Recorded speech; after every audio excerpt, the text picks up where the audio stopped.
This is the story of the Bunson family twins. As children, they got along splendidly until they were teenagers. Bob Bunson decided he was going into the attractions industry. In fact, he owns many famous attractions I'm sure you'd recognize. Pierre Bunson decided to pursue a career in the museum, heritage, and culture world. He owns and runs several renowned museums and historical sites. Ah, dear viewer, this is indeed a sad story. You see, the Bunson twins have not spoken in years. They felt the nature of the museum industry was so different from the attractions industry that they had nothing to talk about. So, in hopes that we can get our twins speaking, we present them with this question. Can attractions learn anything from museums? And can museums learn anything from attractions? In the left corner, weighing 200 pounds, wearing glasses that would make Elvis proud, is attractions guy Bob. So Bob, is there anything you can learn from your brother in the museum industry? No.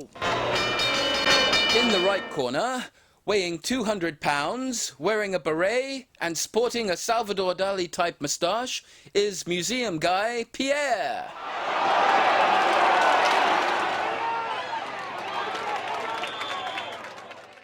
So Pierre, is there anything you can learn from your brother in the attractions industry? No. But I can tell you what things my brother does that I want to avoid. Okay, maybe that's a starting point. What do you want to avoid? Well, all he wants to do is make money. Money, money, money. That's all he cares about. I call it dirty commercialism. Now, in my industry, we think about admirable things like preservation, conservation, sustainability.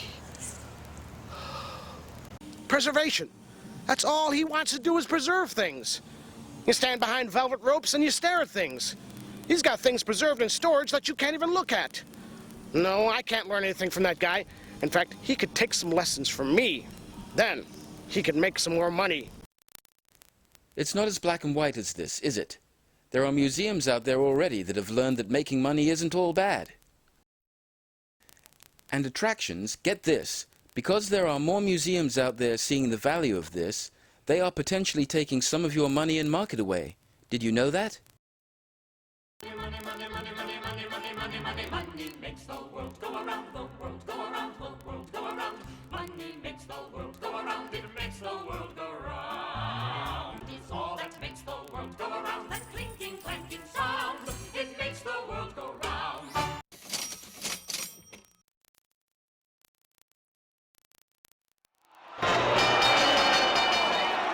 Let's ask our twins about another hot topic. What is your response to this word, education? Yeah, we do a bit of it. But the per caps are too low for us to focus on it. But we get school groups to boost the low season. Besides, our customers don't come to an attraction to get educated. In fact, they're looking for bigger, faster, higher G-forces. My customers look for rides that'll go so fast, it'll pull their faces tighter than any of those facelift makeover shows. Oh dear. My brother thinks that education is about a few school groups. How naive. Education is a much broader issue. It's about lifelong learning experiences for everyone. Attractions can't deliver that. What can one learn from an attraction? Height requirements for the rides or where they park their car? Poor Bob and Pierre couldn't be any further away from each other. What our brothers don't realize is that there are already museums and attractions that have changed their thinking on how they approach education. There are museums and attractions that are blending both entertainment and education to create a truly unique visitor experience. And the result? They are making their customers happy.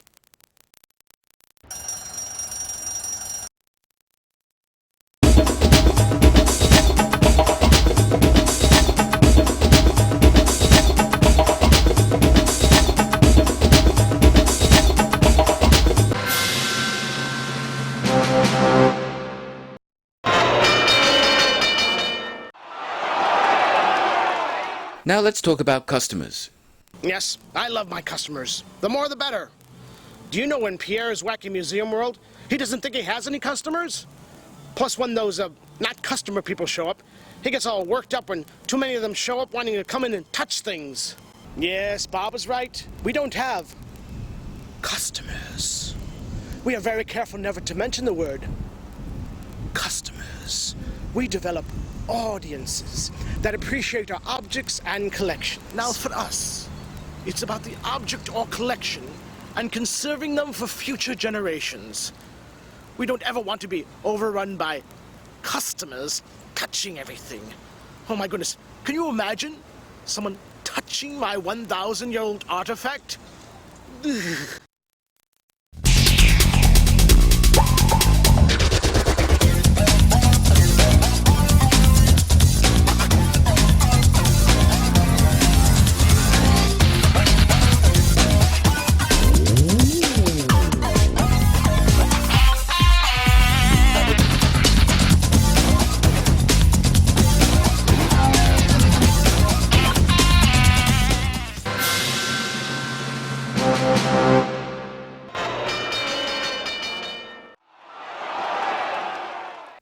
How about design and theming approach? Now, we are all about preserving items. We don't use theming. The natural state of the object is enough. Now, if Bob got a hold of one of my museums, it would be out with the 13th century pottery and in with the virtual reality and the Mr. Spooky Dark Ride. In fact, he's theme mad. The thought of it just sends shivers up my spine. All I can say is I went into one of his museums, and there was so much text to read, it put me into a living coma.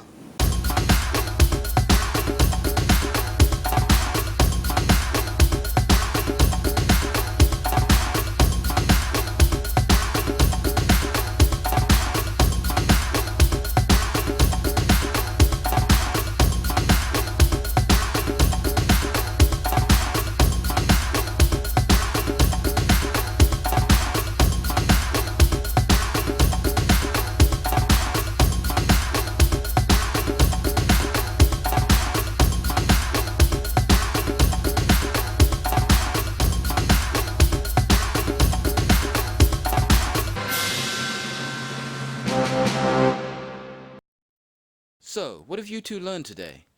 I learned I was right. I learned I was right. You can't learn anything from attractions. You can't learn anything from museums. And the winner is... Well, dear viewer, who do you think won the fight? I'd say arrogance did. And that's a shame, because we can all learn from each other. It's time to... wake up! The lines between attractions and museums are blurring.